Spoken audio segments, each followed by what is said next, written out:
Good morning everyone, it's Little Blue and you're listening to my podcast, aka Little Blue, and if you listen, I'm out in the woods, and I think that noise was actually one of the deer I just saw. I literally just had two young deer bounce out in the path in front of me.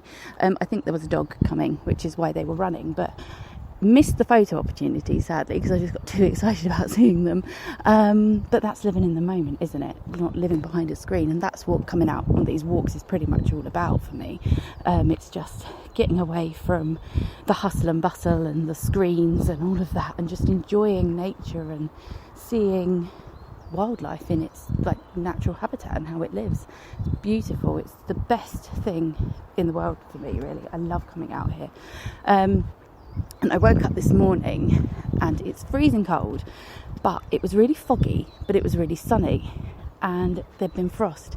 So it looks like the world is shining in the sunlight. It's like it's glowing. It's gorgeous. So when the sun hits that fog, it's just glorious. And then it hits the frost and it's sparkling. So it's really beautiful and a great photo opportunity time. But I'm sort of trying to follow where these deer went, but they probably have got my scent by now and run off in a complete different direction. But it's gorgeous. This is usually actually where I see a family of deer, so maybe I'll get to see some more and get some photos. That'd be exciting. But yeah, I wanted to say a quick not apology, but just sort of make sure that my recent podcasts haven't been taken the wrong way, because I know I've been speaking about my situation, and I don't want it to come across that I'm playing the tiny violin and giving you the sob story, because that's not what I'm about at all. I'm only mentioning it because I feel personally I'm handling it in a really positive way, and that's the whole part of the project and trying to test that law of attraction. So I need to tell you a bit about how rubbish things are, but I also want to show you that yes, things are rubbish, but I'm not going to the papers and saying, oh, me and my family are doing this and we're having to survive off this and blah blah blah. I'm not moaning about it. It is what it is, and I'm dealing with it in the best way I can, and that's what I wanted to put forward. It's life can really throw you some really horrible cards, but it's not the be all and end all. There is always a way, as my friend Jake once said to me, and that's always stuck with me. There is always a way to find it out. You just have to look for the right path, really. Strangely, as I'm looking for the right path because the sun's blinding me. But yeah, I hope that's the message that you're getting from my podcast recently, because I'm not looking for a sub story. If I need help, I ask for it. And I've had a ton of help, and it has been amazing, and things are getting so much better. I mean, if you knew where I was this time last year, I know some of you do know where I was this time last year, but the complete change in myself and my daughter is immense in itself, let alone the whole domestics and living situation and everything. We are getting our lives back on track. It takes time, but it's getting there, and I amaze myself sometimes, and I'm not one to big up myself that often, but I am becoming quite proud of what me and her, what we've both achieved in this last year. Oh, there's a little squirrel. Just realised I've got a wet head. I hope I haven't been pooed on by a bird. That'd be hilarious. Little squirrel, and he's foraging for nuts in the brambles. But he's noticed me. He doesn't care. I don't know if it's the squirrels are like this where you are, but the squirrels here where I live, they really don't care about humans being around. They're not scared of us at all. Dogs, different story. But yeah, we've got this churchyard in the middle of the town, and it's for the squirrels, and they are so tame. You literally just go to them and they come running up and they'll sit at your feet, and then you can give them, they like blueberries. We discovered they don't like bread. Probably bloats them out, but they like blueberries. They like multi-milk biscuits, and they like nuts, obviously, so peanuts and stuff. So if we've got some in the bag, we do always throw them. I don't think you're meant to, because the church warden doesn't like it, because the pigeons come and then they poo on everything and ruin everything. Oh, I've just passed a lady jogger. It's cold weather, but I'd love to be able to run. It is one thing I've always wanted to do, go out for morning runs and stuff. I used to do it a few years back before becoming a mum and everything, I started running, and I was doing really well. I was doing like 45-minute runs in the morning and then going to work, and then I was sort of training to do one of those fun runs, or whatever you call them, a park run or whatever, but my shins started getting really painful, so I went to the doctor, and they basically said, because I've got hyperextended knees, it's going to give me shin splints. So if I keep running, there's potential that one day I wouldn't be able to walk. So me walking needed. So I had to stop. But I mean, there's so many other things, and walking is great exercise in itself anyway. But then I do dancing, and I did swimming, and that is something that I am going to soon be able to do. And again, like I was saying before, that is all because of these teeny tiny steps. And I've had these goals in my head. It's like, yeah, one day I'll do this, one day I'll do that, and when it takes a year to get there, it does feel like it's never going to happen. But when you can actually see the potential, and you finally realise, actually, those obstacles aren't there anymore, I can actually do it now. So I could hopefully, when all the money situation is sorted at the end of this month, I might actually be able to start going back to my choir again, which is amazing thought in itself, because baby Blue's at preschool. It's perfect timing for me to drop her off, go and pick her up and all of that.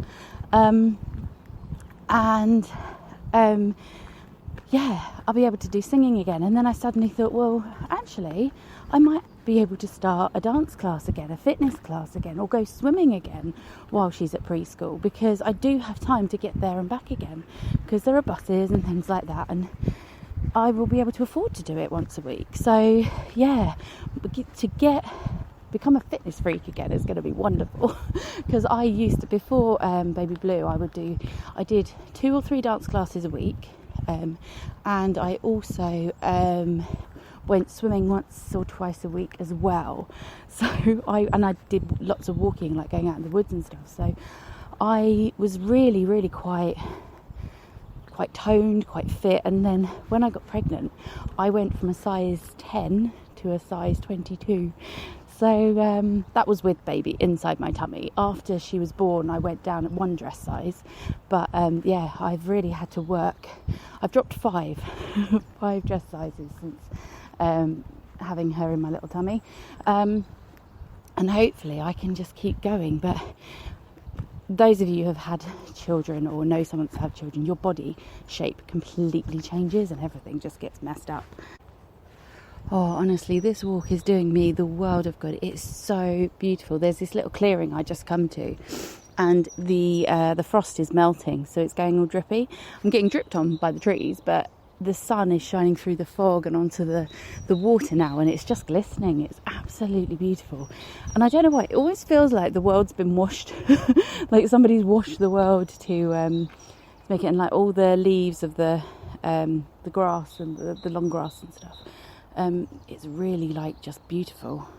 I keep getting cuddles from dogs. I just got jumped up again. Luckily I put my muddy shoes and trousers on this morning, so it's not too bad. But yeah, I don't know if this happens to anyone else. Dogs really like me and baby Blue. They always come and say hello. And my brother's the same, actually. He's got this real thing with cats and dogs and animals, and he's a vet, so that always comes in handy. But I often think maybe I should have done the same vocation as my brother, rather than going into entertainment and all of that. I should have just followed suit. But yeah, so I've been saying hello to quite a few dogs now, which is a little bit annoying, because it does mean the deer and the whatnot are going to be hiding a bit. But I'm going to keep walking for a little bit. It is getting quite chilly, and if I keep my phone out to record this too long, it is actually going to die on me, because for some reason it didn't charge last night, so I don't have much battery power. And little tip, if you are going out and about with a camera in the winter time, always keep it warm. I don't know, maybe knit a woolly jumper for it or something, because even with DSLR cameras, the cold weather drains the battery. I once went to Bushy Park with my friend Alex in January, and we got some great photos, but both of our cameras died. Like, we had spare batteries too. The main battery died after a couple of hours, and then the spare battery started dying as well. And we were both like, what is going on? Went into a pub and warmed up the batteries, and there was sort of half full again, so we were able to get some more photos. But phones and electronics, the cold weather really kills the battery, so always make sure you've got something to keep it nice and warm, especially if you're taking photos, because you've got it out in the cold. And I always sort of walk along with it in an inside pocket or something like that, just to keep it a bit warmer, especially if it is your only sort of emergency contact, if you're using your phone to take photos, I mean, because obviously you might have your separate camera, which is always good. I do need to get out my DSLR camera and start getting some proper photos again, but I need my computer to do that, my software. Oh wow, so I've just come to, it's called the Viewpoint here on Holmwood Common, and it's beautiful, but I'm at the bottom of the hill and the sun is shining, and half of the grass is melted. No, the grass hasn't melted, the frost has melted, so half of it is green and half of it is sort of a bluey silver.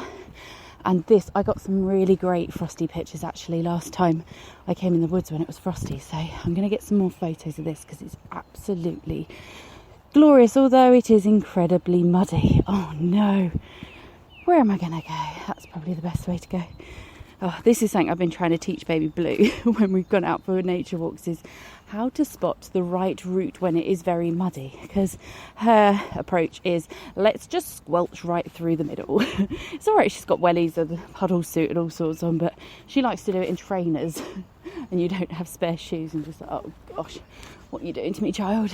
But anyway, so yes, if it's like this tomorrow and it's nice and frosty and it's not raining, grab a friend, grab a phone, grab a map, make sure you are safe, take food and water with you, make sure that someone knows you're going if you're going on your own.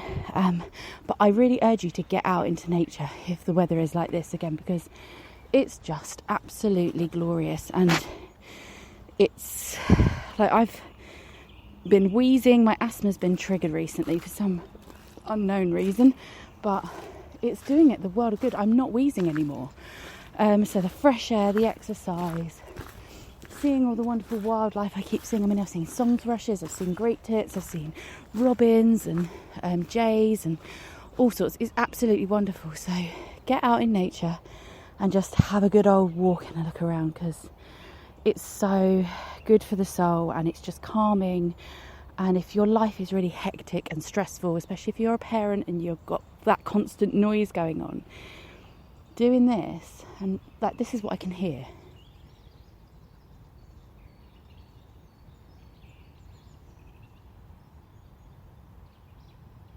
Oh, I need to make a CD of this. It's just the best sound ever. It's just so peaceful. I would wrap up warm though, because it's freezing. I haven't got gloves on, and my thumbs, for some reason, it's always my thumbs get cold.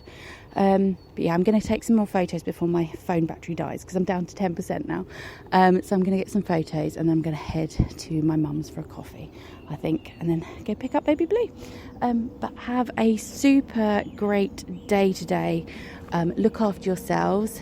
If life is getting stressful and you're having one of those weeks, like I said last night, honestly, just find little positives. So could be something like coming out on a lovely morning walk because the weather is just perfect and the sun is out, it's crisp, it's gorgeous. If you've been stuck indoors, like if you work in an office as well, that's another reason to get out, even if it's just a half an hour walk at lunchtime. I used to do it when I worked in an office, and it did me the world of good. Like just once a day, 20 minutes is all you've got to do, and it can really, really help your mental health, your well-being, your fitness and everything. So yeah, I really, really urge everyone to get out in nature and have a look. Oh, the sun's shining on me now and it is really warm. Oh, I might give it a thumbs up. It will defrost my thumbs.